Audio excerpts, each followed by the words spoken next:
today we're going to get into the French and Indian War. And so the French and Indian War, which was a conflict that was fought between 1754 to 1763. Let's see, my volume's turned up here all the way. Oh, shit. Fucker. Okay. So, yeah. So the French and Indian War was fought between 1754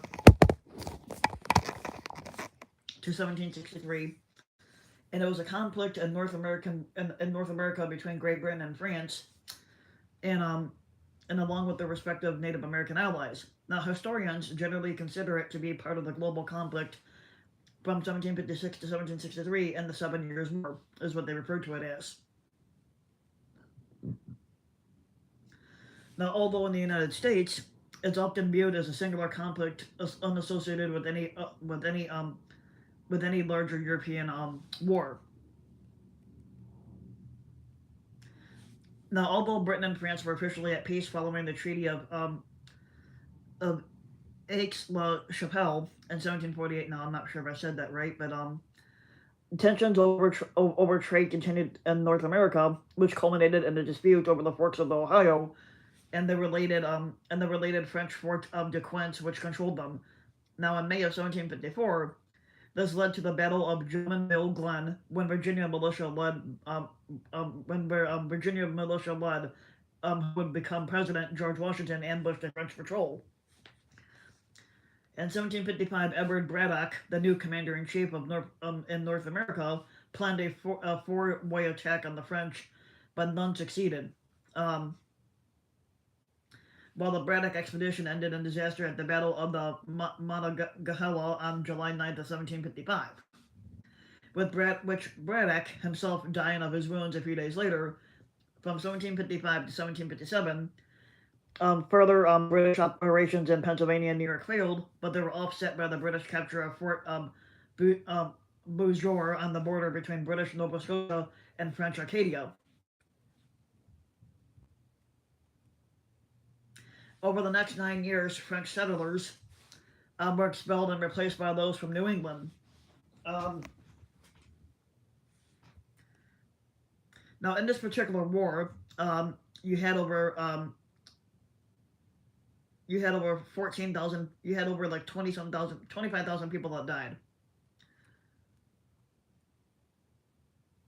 The 7 Years' War began in 1756, and a number of disastrous campaigns in 1757, including the Louisbourg Expedition of 1757 and the siege of Fort William Henry, led to the fall of the British government.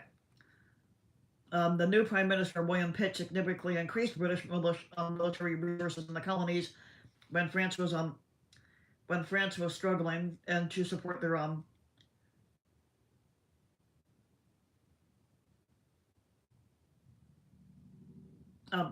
they were struggling to support their limited forces in New France, preferring to concentrate their forces on Europe. But between 1757 and 1760, the British would launch a campaign to capture French Canada, and they overtook Quebec in 1759. Then Montreal the following year. This largely ended fighting in North America. Now, in accordance with the Treaty of Paris in 1763, France ceded its Canadian possessions to Britain, along with its claim to territories east of the Mississippi River. Now, France also gave Spain the French Louisiana, which was west of the Mississippi River, in compensation for the loss of the Spanish Florida to Britain.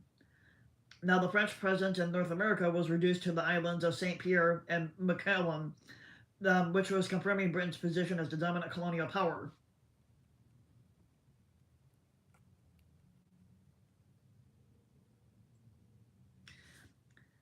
Now, in British America, wars were often named after the sitting British monarch, such as King William's War, or the Queen Anne's War. Now, there had already been a King George's War in the 1740s during the reign of the King George II. So British colonists named this conflict after their opponent, and it became known as the French and Indian War. Now, this continues as the standard name for the war in the United States, although indigenous peoples fought on both sides of the conflict. excuse me. It also led to the 7 Years' War overseas, a much larger conflict between France and Great Britain, but it did not involve the American colonies. Now, some historians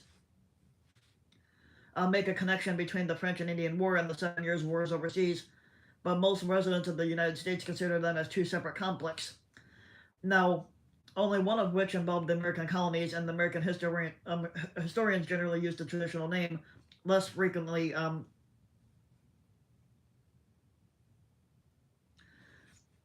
And the American historians generally use the traditional name, but less frequently use names for the war include the Fourth Intercolonial War and the Great War for the Empire, which I've never heard it called that.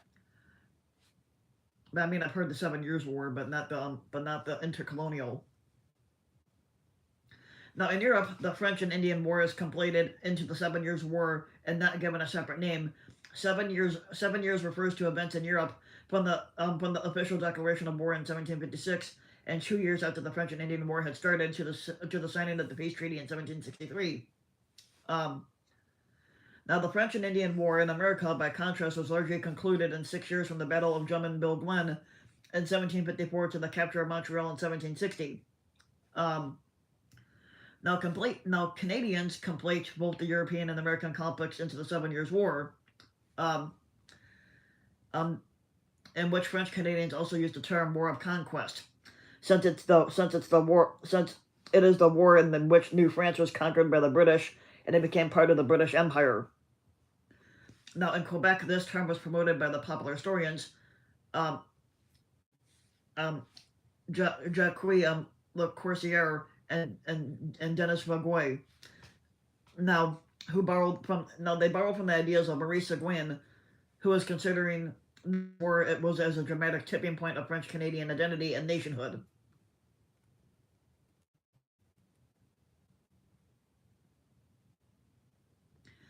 Now, at this particular time, North America, east of the Mississippi River, was largely claimed by either Great Britain or France. Now, large areas had no colonial settlement, but the French population numbered about 75,000 and was heavily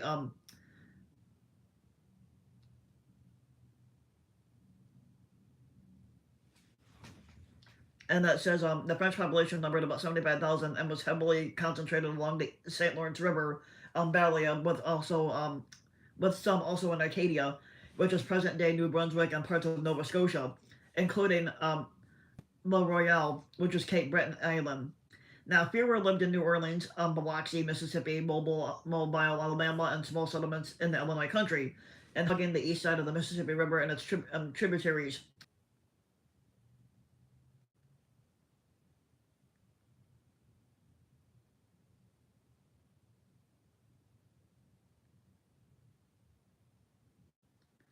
Okay. Let's see where I was at, because my phone was ringing, so eventually now we have to get back to where I left off at there. So back then they did have a lot of fur traders, like in different parts of the land. So let's get back to it. So now, at this time, North America east of the Mississippi River was largely claimed by either Great Britain or France, and like I said, large areas had no colonial settlements. The French population numbered about 75,000 and was heavily concentrated along the St. Lawrence River Valley, with some also in Acadia, which is present-day New Brunswick, and parts of Nova Scotia, including L'Île Royale, which is Cape Breton Island. Fewer of the people lived in New Orleans, like Biloxi, Mississippi, Mobile, Alabama, and small settlements in the Illinois country, and hugging the east side of the Mississippi River and its tributaries. Now, French fur traders and trappers traveled throughout the St. Lawrence and Mississippi watersheds, and they did business with local Indian tribes, and they often married Indian women. Now, traders married daughters of chiefs, creating high-ranking unions.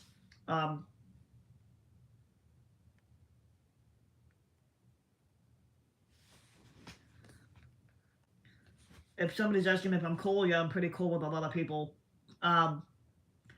British settlers outnumbered the French 20-1, with a population of about 1.5 million, ranged along the Atlantic coast of the continent from Nova Scotia and the colony of Newfoundland in the north to the province of Georgia in the south. Now, many of the older colonies land claims extended arbitrarily far to the west, as the extent of the continent was unknown at the time when their provincial charters were granted. Um, so their population centers were along the coast, but the settlements were growing into the interior. Now the British captured Nova Scotia from France in 1713, which still had a significant French-speaking population, and Britain also claimed Rupert's Land, where the Hudson Bay Company traded for furs with local Indian tribes. Now, between the French and British colonies, large areas were dominated by Indian tribes. Now, to the north, um, the Micmac and the Abenakis were engaged in Father Le Troy's War, and they still held sway in parts of Nova Scotia, Arcadia, and the eastern portions of the province of Canada, as well as much of the state of Maine. The Iroquois Confederation dominated much of upstate New York and the Ohio country, although Ohio was also included Algonquin speaking populations of Delaware and the Shawnee, as well as Iroquoian speaking Mingos.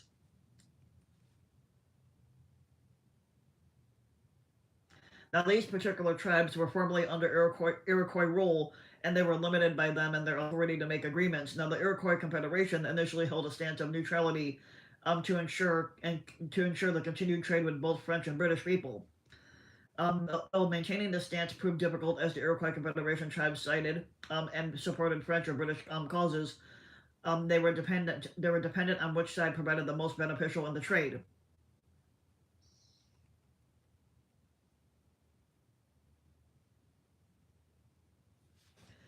Now, the southeast interior was dominated by the Soyan speaking Catawbas, the Muskogee speaking Creeks, and the Choctaw, and the Iroquois speaking Cherokee tribes. Um, Now, when the war broke out, the French colonists used their trading connections to recruit fighters from tribes in western portions of the Great Lakes region, which was not directly subject to the conflict between the French and British, but these included the Hurons, the Mississaugas, the Ojibwas, the Winnebagos, and the Potawatomi Indians. Um, the British colonists were supported in the war by the Iroquois Six Nations and also by the Cherokees until differences sparked the Anglo-Cherokee War in 1758. Now, the province of Pennsylvania successfully negotiated the Treaty of Easton, in which a number of the tribes in the Ohio country promised neutrality in exchange for land concessions and other considerations. Now, most of the other northern tribes sided with the French, but their primary trading partner and supplier of arms, the Creeks and Cherokees, were subject to diplomatic efforts by both the French and British to gain either their support or neutrality in the conflict.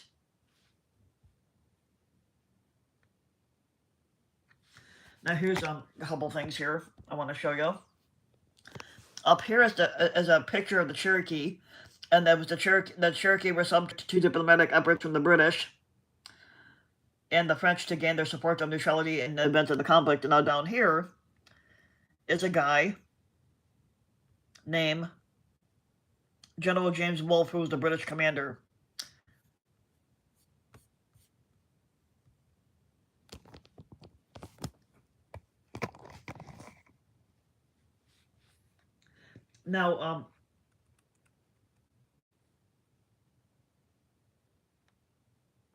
Now, at this time, Spain had only claimed the province of Florida in Eastern America. It controlled Cuba and other territories in the West Indies that became military objectives in the 7 Years' War. Florida's European population was a few hundred, and it was concentrated in St. Augustine. Now, there were no French regular army troops stationed in America at the onset of this war, but New France was defended by about 3,000 troops and companies of colonial regulars, some of whom had significant woodland combat experience. The colonial government recruited militia support when it was needed.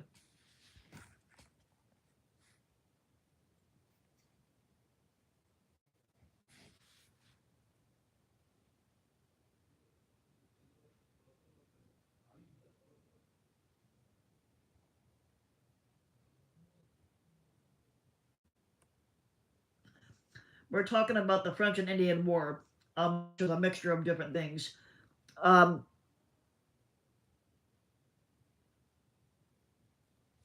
Now, the colonial government would recruit militia support when needed, but The British had few little troops, but most of the British colonies mustered local militia companies to deal with the Indian threats. Generally ill trained and available only for short periods of time. Yeah, I was never very good at that one. Um, but they did not have any standing forces. Now, Virginia, by contrast, had a large frontier with several companies of British regulars. When when hostilities began, the British colonial government preferred operating independently of one another and of the government in London. This situation complicated negotiations with Indian tribes, whose territories often encompassed land claimed by multiple colonies. Now, as the war progressed, the leaders of the British Army established trade, or they tried to impose constraints and demands on the colonial administrations.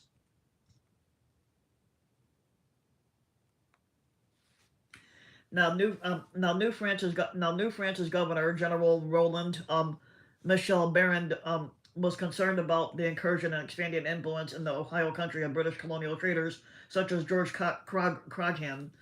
Now, in June of 1747, he ordered that Pierre Joseph Celeron to lead a military expedition through the area, and its objectives were to reaffirm to New France's Indian allies that their trading arrangements with colonists were exclusive to those authorized by New France, to confirm the Indian assistance in asserting and maintaining the French claim to the territories which French explorers had claimed, and to discourage any alliances between Britain and local Indian tribes to impress the Indians with a French show of force against British colonial settler incursion, unauthorized trading expeditions, and general trespass against French claims.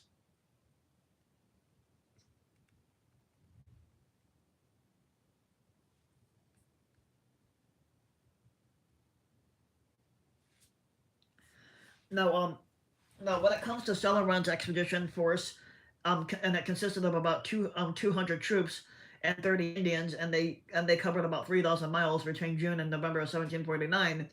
They went up to the St. Lawrence, continued along the northern shore of Lake Ontario, and they crossed a portage at Niagara Falls, and they followed the southern shore of Lake Erie.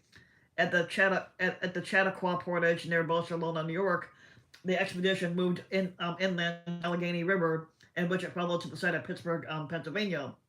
Now there, Celeron buried lead plates engraved with the French claim to the Ohio country. Whenever he encountered British colonial merchants or fur traders, he informed them of the French claims of the territory, and he would tell them to leave. Um,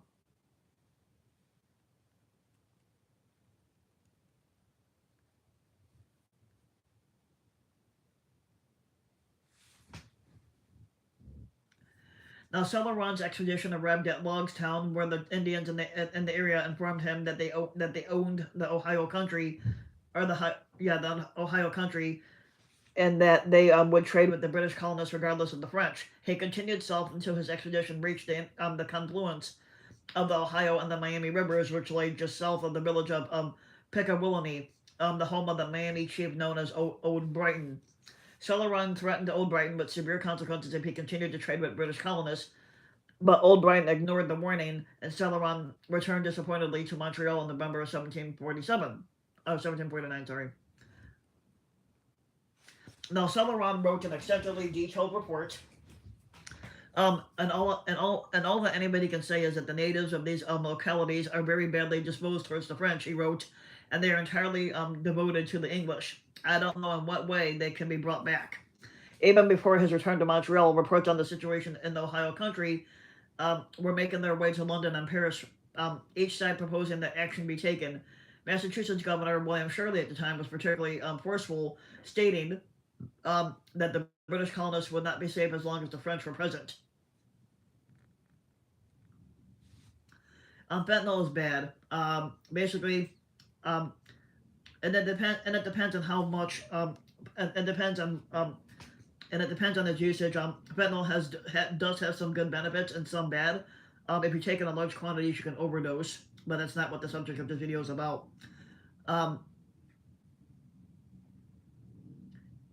And you can get fentanyl as a prescription anyway. Like you can buy it over the counter, and stuff like that. And your doctor can order it for you, but only in small quantities. Now, the War of the Austrian Succession ended in 1748 with the signing of the Treaty of Aix-la-Chapelle, which was primarily focused.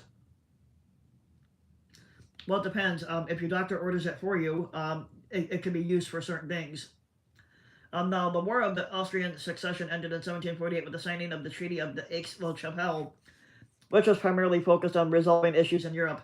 Now, the issues of conflicting territorial claims between British and French colonies were turned over to a commission, but it reached no decision. Now, frontier areas were claimed by both sides from Nova Scotia and Arcadia in the north to the Ohio country in the south. Now, the disputes also extended into the Atlantic Ocean, where both powers granted access to the rich fisheries of the Grand Banks of Newfoundland.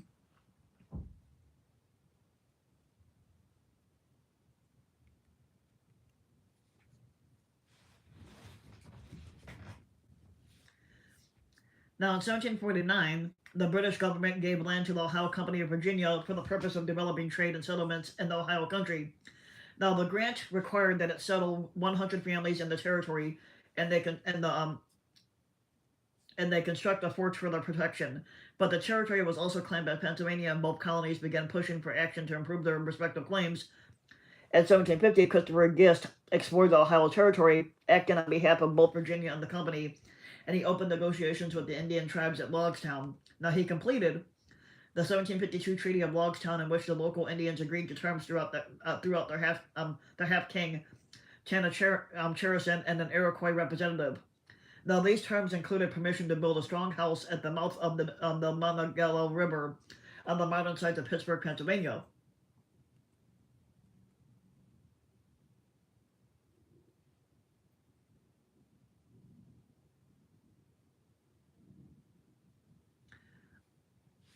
Now, the Governor General of New France at that time, Marquis de la Jonquière, died on March 17th of 1752, and he was temporarily replaced by Charles Le Moyne, and his permanent replacement was to be the Marquis de Quince, but he did not arrive in New France until 1752 to take over that post. The continuing British activity in the Ohio territories prompted Longueuil, which is Charles Le Moyne de Longueuil, to dispatch another expedition to the area under the command of Charles Michael Yes, they did. Now, a lot of times the white man would attack Indians for no reason, and I even know I'm a white guy and I'm part Indian too, and I didn't think that this was right.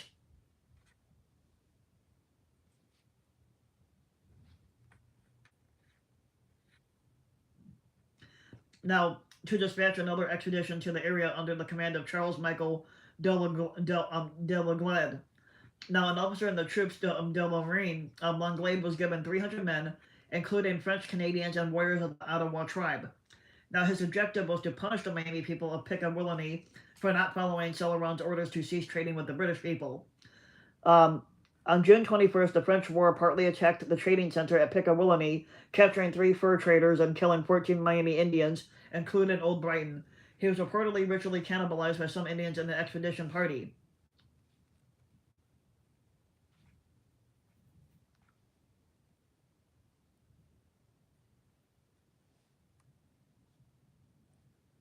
In the spring of 1753, Paul Marin Della Mogu was given command of a 2,000-man force of troops and Indians. His orders were to protect the King's Land in the Ohio Valley from the British. And Marin followed the route that Celeron had mapped out for 4 years earlier. Now, Celeron, however, had limited the record of French claims to the burial of blood plates, whereas Marin constructed and garrisoned forts. His first constructed fort, Presque Isle on Lake Erie, South Shore, near Erie, Pennsylvania, and he had a road built to the headquarters of LeBoeuf Creek. He then reconstructed the second fort of Fort LeBoeuf in Waterford, Pennsylvania, and it was designed to guard the headwaters of LeBoeuf Creek. As he moved south, he drove off or captured British traders, alarming both the British and the Iroquois. Tanagrisson was a chief of the Mingo Indians, who were remnants of Iroquois and other tribes who had been driven west by colonial expansion. He intensely disliked the French, whom he accused of killing and eating his father, but he traveled um, to Fort Le Boeuf and threatened the French with military action, which Marin contemptuously dismissed.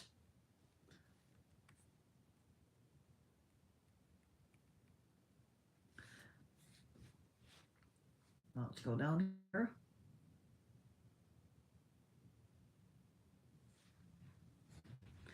Now the Iroquois sent runners to the manor of William Johnston in upstate New York, who was the British superintendent for Indian affairs at the New York region and beyond.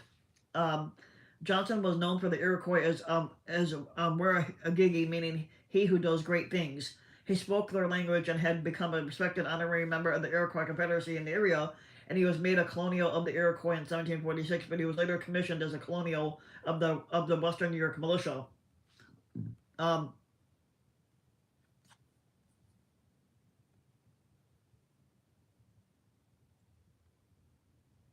Now the Indian representatives and Johnson met with Governor George Clinton and had officials from some of them.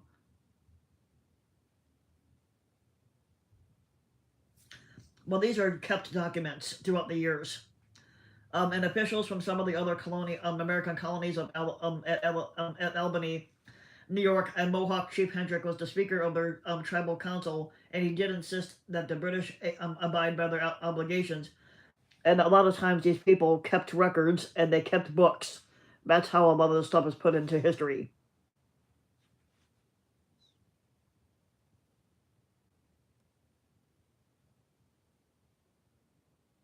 Now, Governor Robert Dinwiddie of Virginia was an investor in the Ohio Company, which stood to lose money if the French held their claim. He ordered um, a 21-year-old Major, George Washington, who would become eventually president.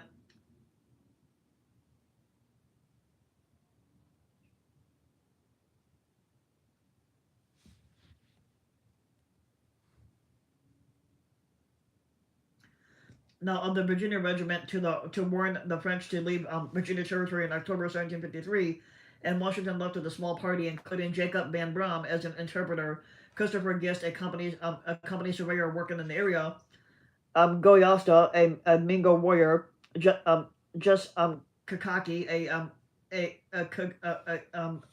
a Cayuga chief, and then you had a Seneca leader, and Tanagrisson. On December 12th, Washington and his men reached Fort Le Boeuf. Um,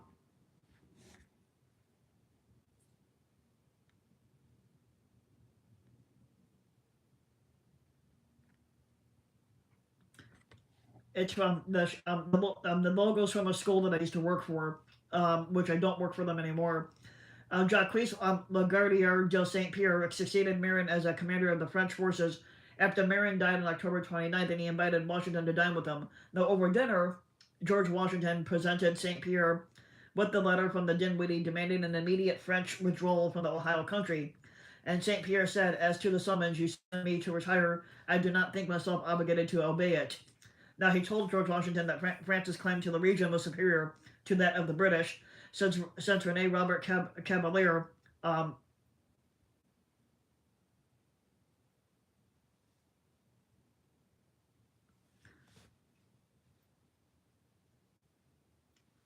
since Rene Robert Cavalier, Sieur de La Salle, had explored the Ohio country nearly a century earlier.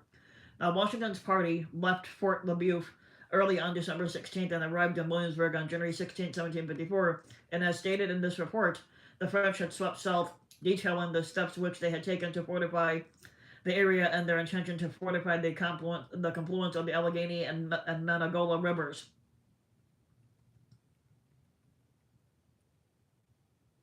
Now, even before Washington returned, Dinwiddie had sent a company of 40 men under William Trent to that point where they began construction of a small stockaded fort in the early months of 1754.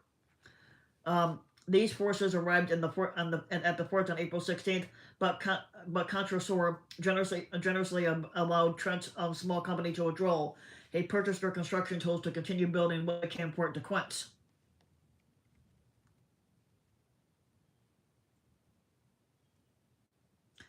Now, Dinwiddie had ordered George Washington to lead a large force to assist Trent in his work, and Washington learned of Trent's retreat while he was en route. Um, Now, Sachem, Tanagrisson had promised to support had promised to support the British, so Washington continued toward Fort de Quinte and met with them. He then learned of a French scouting party in the area from a warrior sent by Tanagrisson, so he added Tanagrisson's dozen Mingo warriors to his own party. Well, we don't know if this is made up or not. Now the one thing I do think that's made up is the Bible. The Bible, I think, is 100% made up because that's from 3,000 years ago, and I don't believe half the shit that's in it.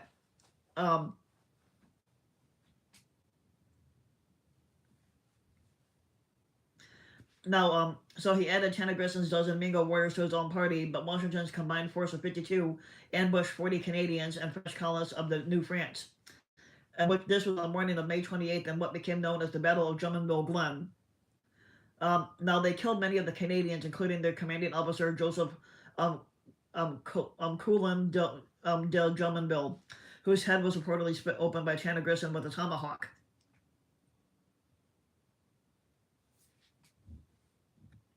Now, historian Fred Anderson suggests that Tanagrisson was acting to gain the support of the British and to regain authority over his own people, and they had been inclined to support the French, with whom they had long trading relationships with. Now, one of Tanagrisson's men told Contrecoeur that Drummondville had been killed by British musket fire.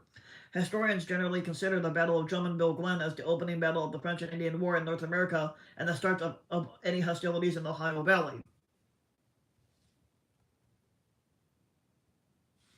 And here's some pictures here to show. Up here is Washington with his that's kind of dark though, but yeah, but that's Washington with his war council during the Battle of Fort Necessity. After deliberations, it was decided to withdraw and surrender the fort. And down here are the ships that were sent.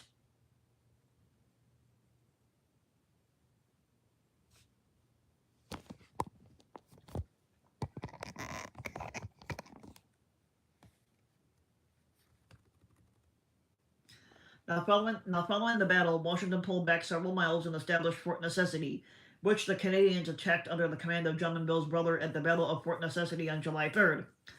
And Washington surrendered and negotiated a withdrawal under arms, but one of his men reported that the Canadian force was accompanied by Shawnee, Delaware, and the Mingo warriors, just those whom Tanagrisson was seeking to influence.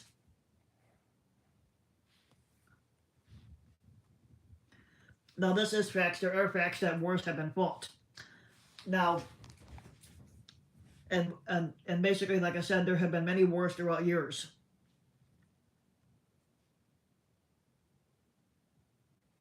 Now, news of the two battles reached England in August. After several months of negotiations, the government of the Duke of Newcastle decided to send an army expedition the following year to dislodge the French. Now, they chose Major General Edward Braddock to lead the expedition, and word of the British military plans now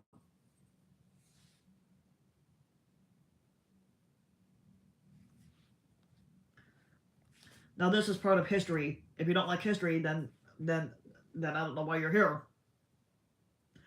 Now, word of the British military plans leaked to France well before Braddock's departure in North America. Now, in response, King Louis the 15th dispatched 6 regiments to New France under the command of Baron Dieskau in 1755. The British sent out their fleet in February of 1755, including intending to block off the French ports, but the French fleet had already sailed, and Admiral Edward Hawke detached a fast squadron to North America in an attempt to intercept them. Now, in the second British action, Admiral Edward Boscawen fired on the French ship Alcide on June 8th of 1755, capturing her and two troop ships. Now, the British harassed French shipping throughout 1755, seizing ships and capturing the people on board. Now, these actions contributed to the eventual formal declarations of war in spring of 1756.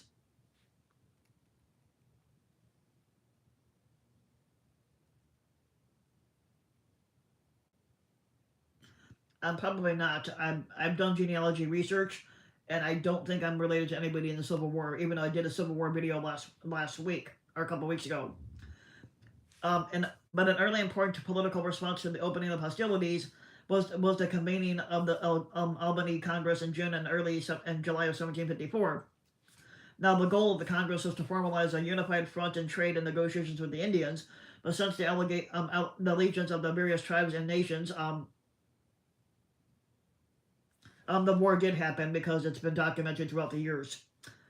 Now, the goal of the Congress was to formalize a unified front in trade and negotiations with the Indians, and since the allegiance of the various tribes and nations was seen to be pivotal in the war that was unfolding, the plan that the delegates agreed to was neither ratified by the colonial legislature nor approved by the Crown. Nevertheless, the forefront and the format of the Congress and many specifics of the plan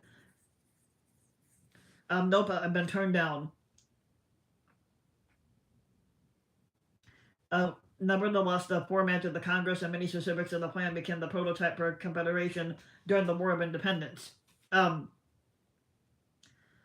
Now, the British formed an aggressive plan of operations for 1755. General Braddock was led to the expedition to Fort Dequence, while Massachusetts Governor William Shirley was given the task of fortifying Fort Oswego and attacking Fort Niagara. Now, Sir William Johnson was to capture Fort St. Frederick at Crown Point, New York, and Lieutenant Colonel Robert Monckton was to capture Fort Bouchoir to the east on the frontier between Nova Scotia and Arcadia.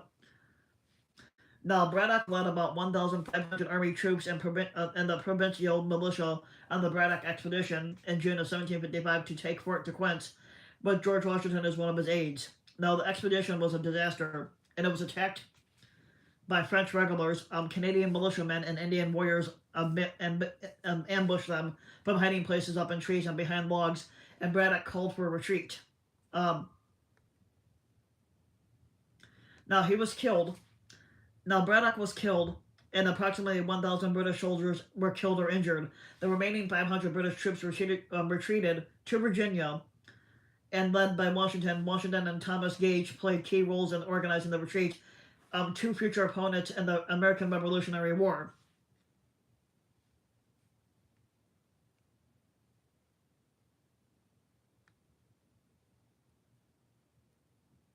No, like I said, I got turned down. The British government initiated a plan to increase their military capability in preparation for war following news of Braddock's defeat and the start of the Parliament session in November of 1755. Among the early legislative measures were the Recruiting Act of 1756, the Commissions to Foreign Protestants Act of 1756, and for the Royal American Regiment, the Navigation Act in 1756, and the Continuance of Laws Act in 1756. England passed the Naval Prize Act in 1756 following the proclamation of war on May 17th to allow the capture of ships and to establish privateering. Now, the French would acquire a copy of the British war plans, including the activities of Shirley and Johnson. Shirley's efforts to fortify Oswego were bogged down in logistical difficulties, and it was exacerbated by his inexperience in managing large expeditions. In conjunction, he was made aware that the French were amassing for an attack on Fort Oswego in his absence when he planned to attack Fort Niagara. As a response, he left garrisons at Oswego, Fort Bull, and Fort Williams. The last two located on the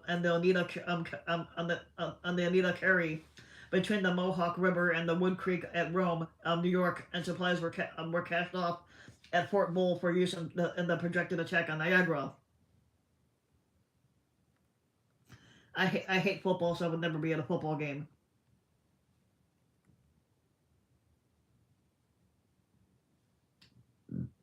Now, Johnson's expedition was better organized than Shirley's, which was noticed by New France's governor, the Marquis de Vaudreuil. Vaudreuil had been concerned about the extended supply line to the forts on Ohio, and he had sent Baron Dieskau to lead the defenses at Frontenac against Shirley's expected attack. Now, Vaudreuil saw Johnson as the larger threat and sent Dieskau to Fort St. Frederick to meet that threat. Now, Dieskau planned to attack the British encampment at Fort Edward at the upper end of navigation on the Hudson River, but Johnson had strongly fortified it, and Dieskau's Indian support was reluctant to attack. Now, the two forces finally met in the bloody Battle of Lake George between Fort Edward and Fort William Henry. The battle ended inconclusively with both sides withdrawing from the field. Johnson's advance stopped at Fort William Henry, and the French withdrew to Condora Point, where they began the construction of Fort Kelleran, which was later named Fort Ticonderoga, after the British captured it in 1759. Um,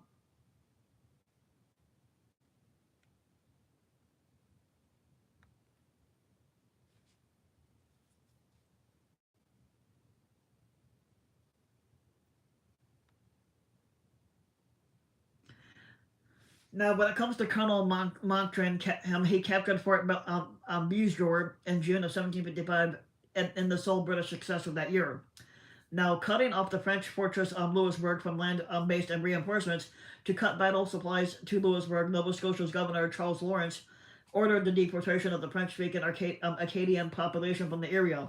Um, Now Montcalm's forces, including companies of Rogers Rangers, forcibly removed thousands of Acadians, and they chased down many who resisted and sometimes committing atrocities. Cutting off supplies to Louisbourg led to its demise. The Acadian resistance was sometimes quite stiff, in concert with Indian allies, including the Micmac, with ongoing frontier raids against Dartmouth and Lunenburg, among others. Um, The only clashes of any size were at Petitcodiac in 1755 and at Bloody Creek near Annapolis Royal in 1757. But other than the campaigns to expel the Acadians ranging around the Bay of Fundy and on the Petitcodiac and St. John rivers and the Ile St. John. Um, Now, following the death of Braddock, William Shirley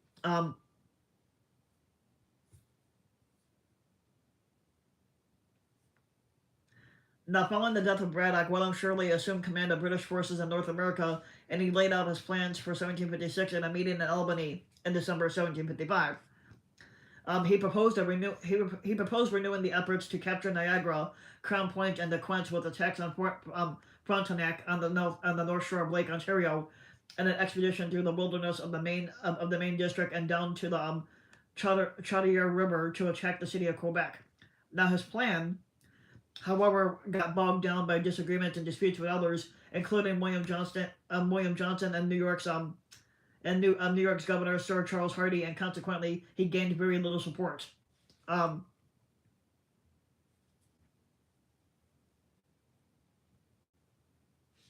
now,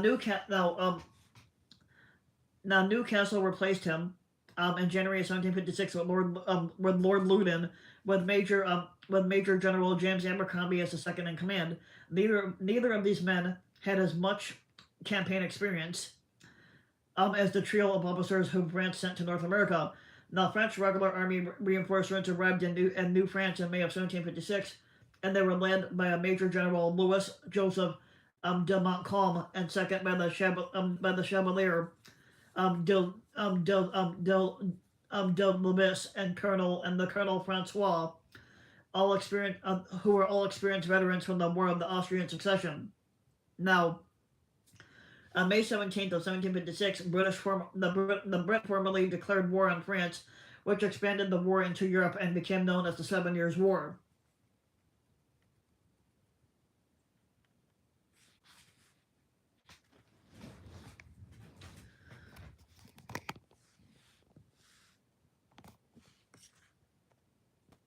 The governor Vaudreuil had ambitions to become the French commander-in-chief in addition to his role as governor, and he acted during the winter of 1756 before those reinforcements arrived.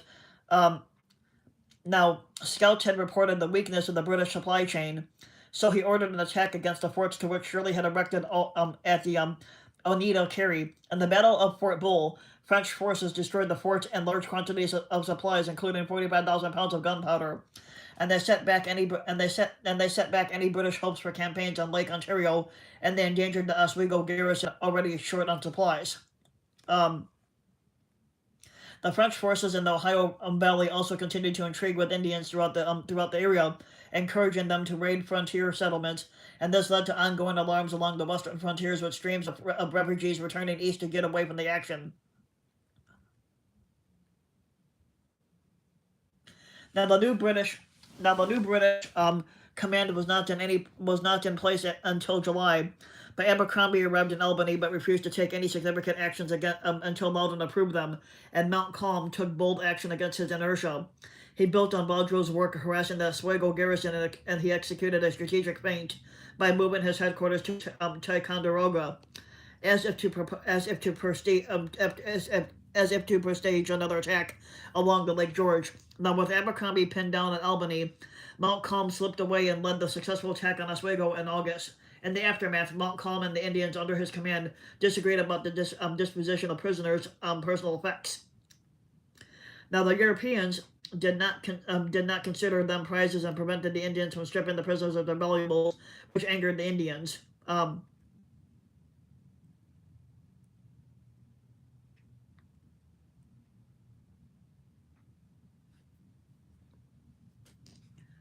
Now, Loudon was a capable administrator but a cautious field campaigner, and he planned one major operation for 1757, an attack on New France's capital of Quebec. He left a sizable force at Fort William Henry to distract Montcalm and began organizing for the expedition to Quebec.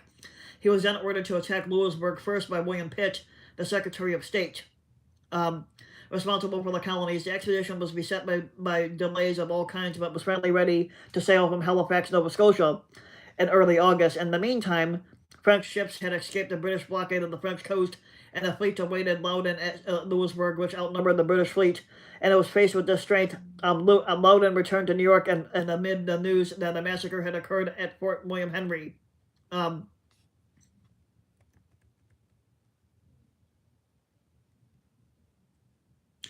French irregular forces, Canadian scouts and Indians, harassed Fort William had harassed Fort William Henry throughout the first half of 1757.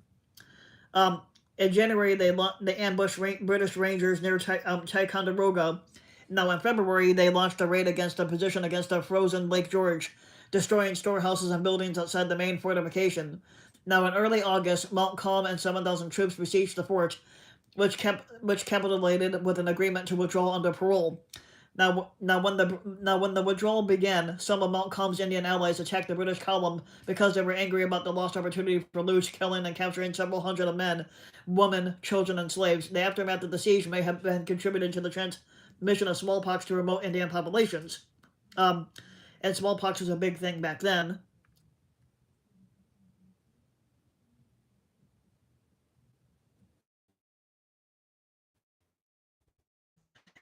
Have traveled from beyond the Mississippi to participate in the campaign, and they returned afterwards. Modern writer William Nestor believes that the Indians might have been exposed to European carriers, although no proof of that exists.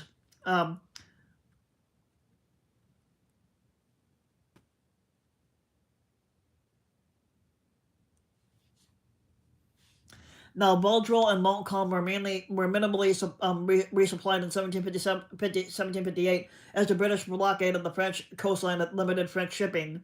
The situation in New France was further exacerbated by a poor harvest in 1757. A difficult winter and the allegedly corrupt machinations of Francois Baguette, the intendant of the territory. His schemes to supply the colony inflated prices and were believed by Montcalm to line his pockets and those of his associates. A massive outbreak of smallpox among western Indian tribes led many of them to stay away from trading in 1758. Now the smallpox disease probably spread throughout the crowded conditions at William Henry after the battle, yet the Indians blamed the French for bringing bad medicine as well as denying them prizes at Fort William Henry.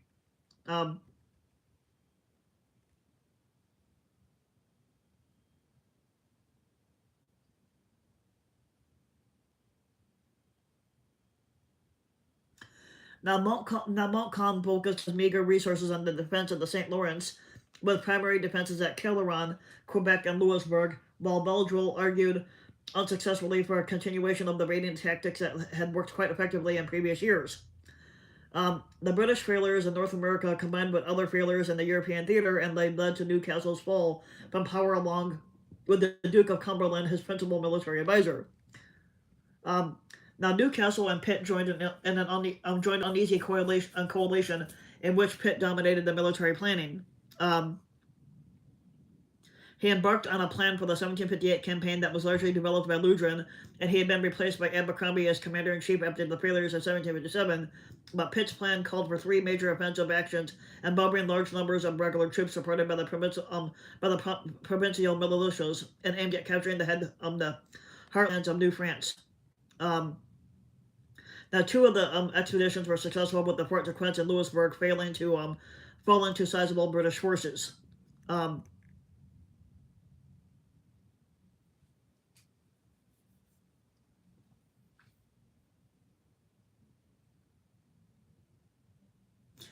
Now, the Forbes expedition was a British campaign in September that went from September to October of 1758, with 6,000 troops that were led by General John Forbes, and it was sent to drive out the French from the contested Ohio country. Now, the French withdrew from Fort de Quince, and they left the British in control of the Ohio River Valley, but the great French fortress at Louisbourg in Nova Scotia was captured after a large siege.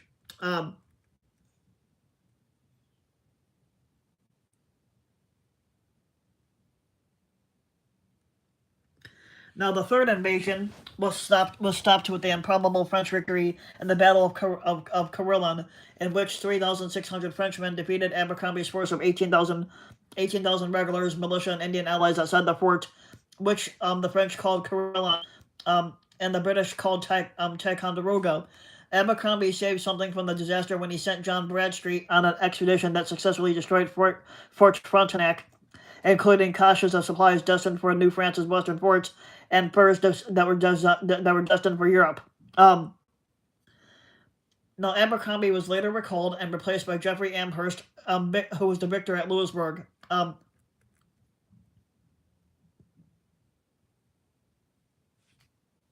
Now, the French had generally poor results in 1758 in most theaters of the war, but the new foreign minister was the Duc de la Choiseul, and he decided to focus on an invasion of Britain to draw British resources away from North America and the European mainland.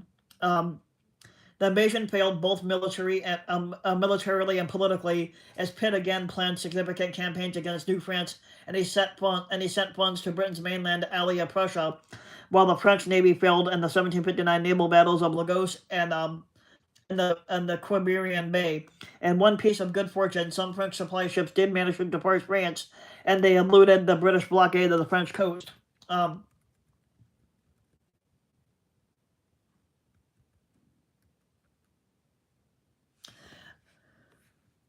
Now, the British proceeded to wage a campaign in the northeast and the northwest frontier of Canada in an effort to cut off the French frontier forts to the west and south, and they captured Ticonderoga at Fort Niagara, and they defeated the French at the Thousand Islands in the summer of 1759.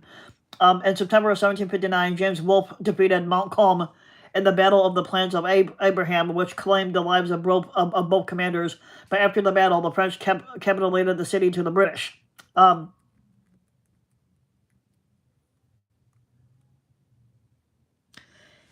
In April of 1760, Francois Gaston de Levis had led French forces to launch an attack to retake Quebec. Although he won the Battle of Saint Foy, Levis' subsequent siege of Quebec ended in defeat when British ships arrived to relieve the garrison. After Levis had retreated, he was given another blow when a British naval victory at Bastogne had brought the loss of French ships that were meant to resupply his army. Now, in July, Jeffrey Amherst then led British armed forces numbering 18,000 men in a three-pronged attack on Montreal. Now,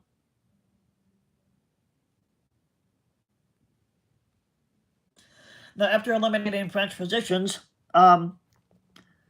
along the way, all three forces met up and they surrounded Montreal in September of 1758. Now, many Canadians deserted or surrendered their arms to British forces, while the native allies of the French sought peace and neutrality.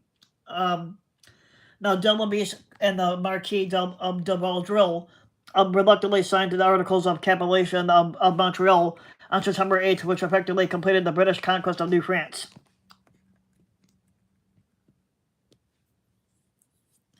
Now, most of the fighting ended in America in 1760, although it continued in Europe between France and Britain.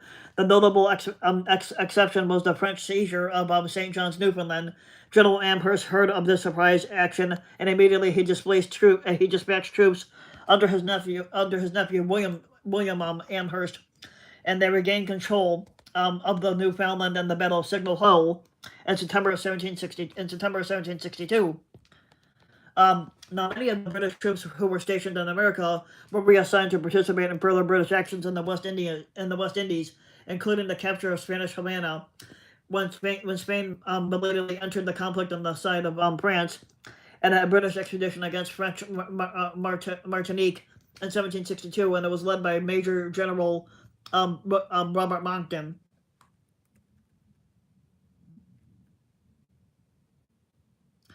Now, Governor Vaudreuil had in Montreal negotiated a capitulation with General Amherst in September of 1760, and Amherst granted his request that any French resident who chose to remain in the colony would be given freedom to continue worshiping in the Roman Catholic Church tradition, and to own property and to remain undisturbed in their new homes. Now, the British provided medical treatment for the sick and wounded French soldiers, and French regular troops were returned to France aboard British ships with an agreement that they were not to serve again in the present war. Um,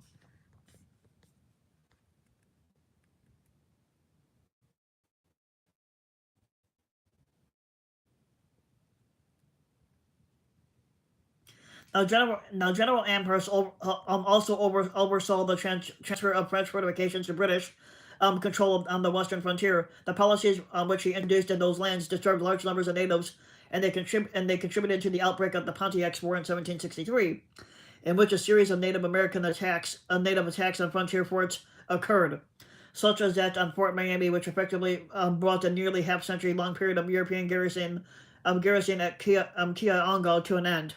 Um, the frontier settlements required the continued deployment of British forces, and the conflict was not fully concluded until 1766.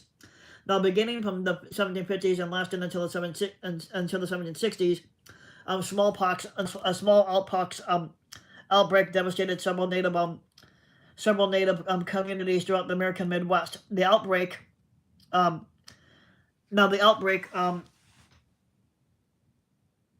was brought on in parts by victorious native warriors who had fought on the side of the French, bringing home prices of war which had been infected with the disease.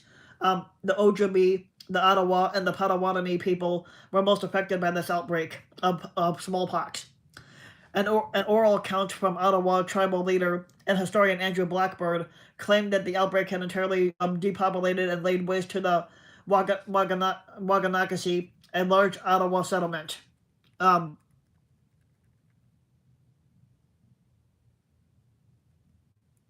Now, the war in North America, along with the Global 7 Years' War, officially ended with the signing on the Treaty of Paris on February 10th of 1763 by the kingdoms of Great Britain, France, and Spain. With Portugal in agreement, the British offered France and the choice of surrendering either its continental North American possessions east of the Mississippi or the Caribbean islands of Guadeloupe and Martinique, which had been occupied by the British.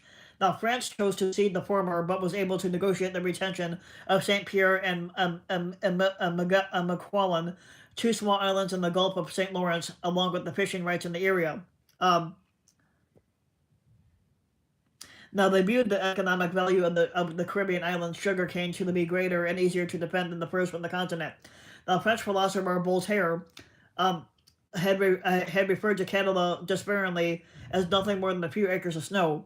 Now, the British, however, were happy to take New France's defense of their North American colonies would no longer be an issue, although the absence of that threat caused many colonies to conclude that they no longer needed British protection. Now, Britain also had ample places from which to obtain sugar. Now, Spain traded Florida to Britain in order to regain Cuba, but they also gained Louisiana from France, including New Orleans, in compensation for their losses. Great Britain and Spain also agreed that navigation on the Mississippi River was to be open to vessels of all nations.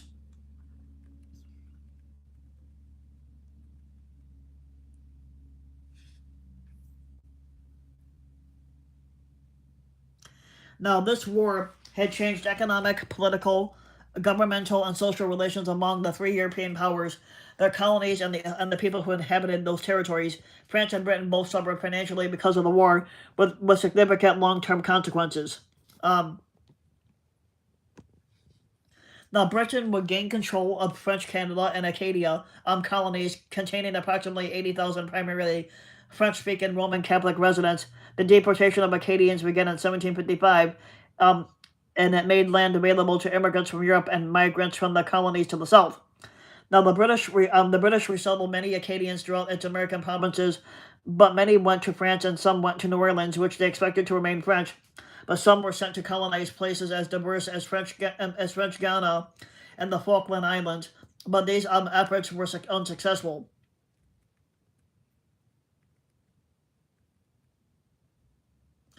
Now, the Louisiana population contributed to founding the Cajun population.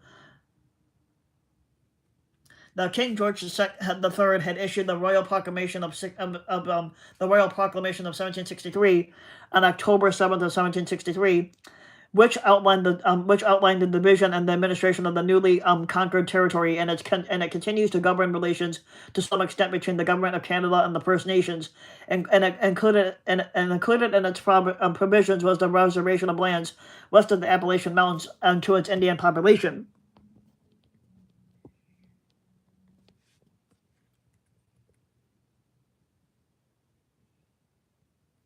A demarcation that was only a temporary impediment in the rising tide of westward bound settlers. That proclamation also contained provisions that prevented civic participation by the Roman Catholic Canadians. Now, the Quebec Act of 1774 addressed issues that were brought by Roman Catholic French Canadians from the 1763 proclamation, and it transferred the Indian Reserve into the province of Quebec.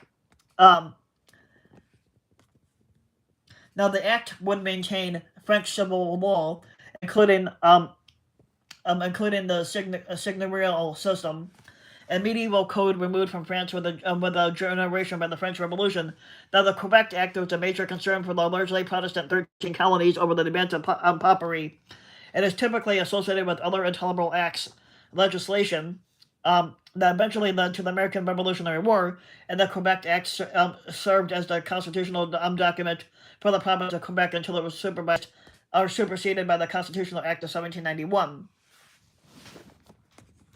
The 7 Years' War nearly doubled Great Britain's national debt, but the Crown sought sources of revenue to pay it off and attempted to impose new taxes on its colonies. Now, these attempts were met with increasingly stiff resistance until troops were called in to enforce the Crown's authority, and this ultimately led to the start of the American Revolutionary War.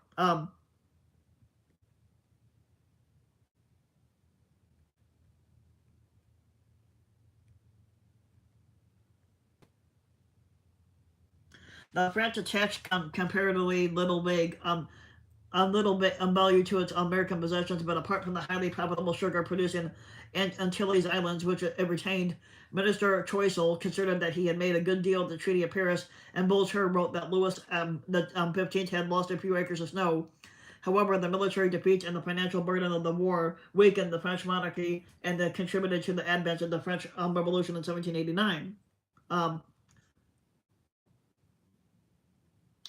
Now, the elimination of French power in America meant the disappearance of a strong ally for some Indian tribes. Now, the Ohio country was now more valuable to colonial settlement due to the construction of military roads by Braddock and Forbes, but the Spanish takeover of the Louisiana Territory was not completed until 1769, and it had modest repercussions. The British takeover of Spanish Florida resulted in the westward migration of Indian tribes who did not want to do business with them. This migration also caused a rise in tensions between the Choctaw and the Creek and the historic enemies who were competing for the land. The change of control in Florida also prompted its Catholic population to leave, but most went to Cuba, although some Christians at Yamasee were resettled to the coast of Mexico, and France returned to America in 1778 with the establishment of the Franco-American alliance against Great Britain in the American Revolutionary War, and what historian Alfred A. Cave describes as French revenge for Montcalm's death. So that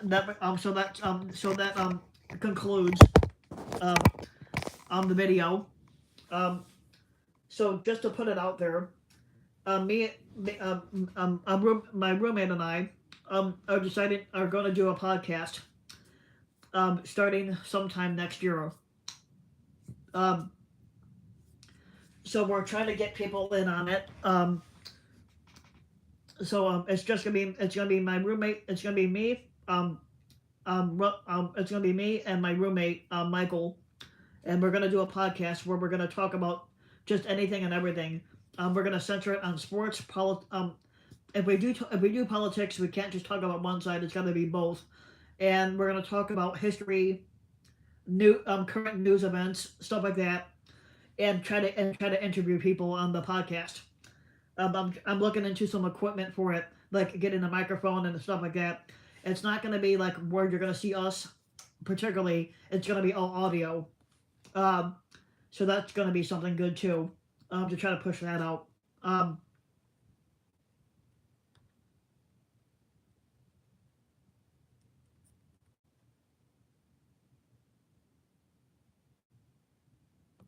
But if you like the video, give the video a like and subscribe to my channel, Rusty the King.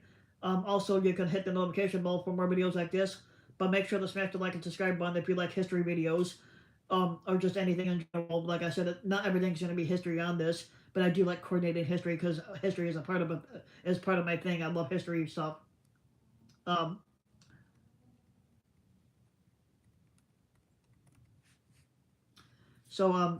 and that's the end. And I'll see you guys next week for the So that was the French and Indian War. Next week we're gonna go continue with the American Revolutionary War, and just let me know what videos you guys want me to put out, and I hope to see you guys next week.